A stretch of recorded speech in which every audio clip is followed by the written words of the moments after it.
खुलुमबाय लोगोफोर नोंथांमोनखौ बयखौबो जोंनि रोजि फेमिलि चेनेलाव फिनखौसो फरायनायाव हरनाय थाबाय आसा खालामो नोंथांमोना जोंनि भिडिअखौ जोबजासे नायगोन आं माने जोंनि हाबानि फिसा एनिभार्सारि जों सेलिब्रेट खालामदोंमोन आं बेखौ नोंथांमोन देखायनो सानबाय माने भिडिअआथ' सिगांनियानो जों जेब्ला 2 इयार्स जादोंमोन हाबा जानाया जों 4 इयार्सआनो जानोसै माने बे भिडिअखौ जोङो बानायनाय जायाखैमोन बेखौ जोंनिखौ आपल'ड खालामनाय जाथावगौमोन आरो ओमफ्राय जों दा भिडिअखौ माने बेखौनो जोङो उन पासाव जाहाथे नुलांबाय थानायखौ आसा खालामनानै बेखौ इउटुबाव होनानै दोननो सानबाय आरो जाहाथे जों उनाव नायलांबाय थानो गोसो जाबानो नुलांबाय थागोनखौ आसा खालामनानै माने बिदिथ' जेबो गोदोर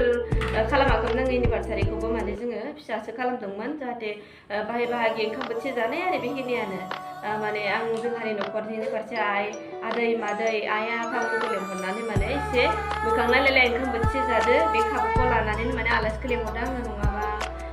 बेलेग टाइमावबा जों आलासिखौ बांद्राय लेंहरनाय जाया नालाय ओंखायनो माने मोनसे खाबुखौ लानानै आलासिखौ लेंहरबाय बेखौनो आं नोंथांमोन देखायनो सानबाय नायलांबाय थादो बयबो थुदो बिदिब्ला नायलांदो